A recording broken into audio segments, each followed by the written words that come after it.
Et si ce que la maison attendait depuis des années, ce n'était pas Léa, mais Élise? Le cœur de la maison vient enfin de s'ouvrir et il a choisi sa prochaine enfant. Le nouveau tunnel était si étroit que Mila devait avancer en marchant de côté. L'air devenait plus chaud, plus dense, presque étouffant. Les murs, taillés grossièrement dans la pierre, semblaient parfois se rapprocher d'eux comme s'ils tentaient de les retenir. Derrière eux, la présence qui les avait forcés à descendre demeurait immobile, mais tangible. Ils sentaient encore son attention peser sur leur nuque. « J'ai l'impression qu'on est en train de marcher dans l'intérieur d'un être vivant, » murmura Jonas, la gorge serrée. « Tu exagères, » répondit Mila, mais sa voix tremblait légèrement. « Non, » intervint Élise. « Jonas a raison. Cette maison n'est pas que de la pierre. Elle respire, elle écoute, et elle se souvient. » Mila jeta un coup d'œil vers Élise. Elle semblait changer. Son regard, autrefois fuyant, était désormais fixe, comme si une autre conscience observait la scène à travers elle. « Tu entends encore les voix ?» demanda Mila. « Oui, » répondit-elle sans hésiter. « Que disent-elles » Élise ralentit. « Qu'on s'approche de ce que la maison cache depuis très longtemps. » Le tunnel déboucha soudain sur une salle circulaire. La roche y était lisse, polie comme un marbre ancien. Des racines sombres descendaient du plafond, s'enfonçant profondément dans la pierre du sol, à la manière de veines. Une lumière brumeuse émanait de nulle part, donnant à la pièce un aspect irréel. Au centre, posé sur un piédestal taillé dans une souche d'arbre fossilisé, se trouvait un petit coffre en bois. Il était minuscule, presque fragile, comme s'il avait été fabriqué par les mains d'un enfant. « C'est impossible, » souffla Jonas. « Pourquoi » demanda Mila. « Ce coffre, je l'ai vu dans une vidéo sur la maison. L'un des habitants l'avait trouvé il y a 20 ans, puis il avait disparu sans laisser de traces. » Mila sentit un frisson lui parcourir la nuque. « Ça veut dire que tout est lié. Tous ceux qui sont entrés ici ont été attirés par quelque chose. » Élise s'approcha du coffre comme hypnotisée. « Ne le touche pas » lança Jonas.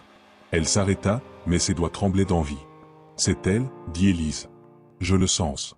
Elle veut que je l'ouvre. » Mila se plaça entre elle et le coffre. « Élise, tu ne sais pas ce qu'il y a là-dedans. »« Je le sais mieux que toi, » répliqua Élise d'un ton inhabituellement froid. Elle inspira.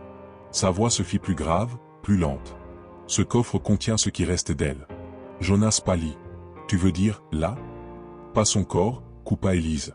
Elle posa une main sur sa propre poitrine. Sa peur. Mila sentit son estomac se nouer. « De quoi tu parles ? La maison ne prend pas les corps. Elle prend ce qui fait souffrir. Ce qui fragilise. Elle se nourrit de ce que nous cachons. » Élise avança encore d'un pas. Et Léa était terrifiée. Elle a laissé quelque chose ici. Quelque chose qui nous attend. Mila tenta de réfléchir calmement, mais l'air semblait vibrer autour du coffre, comme chargé d'une tension sourde. « Jonas, » dit-elle en se tournant vers lui, « on doit empêcher Élise d'ouvrir ça. »« Oui. Oui, d'accord. Mais comment ? On improvise. » Mais avant qu'il n'ait le temps de faire un mouvement, Élise posa ses doigts sur le bois.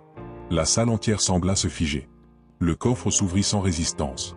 À l'intérieur se trouvait une petite poupée en tissu, simple, sans visage, réalisée avec des morceaux de vêtements d'enfant. Mila sentit son cœur se serrer. « C'est la poupée préférée de Léa, » murmura Élise. Ses yeux se remplirent d'une émotion dévastatrice. Elle l'avait ce jour-là. Elle ne s'en séparait jamais.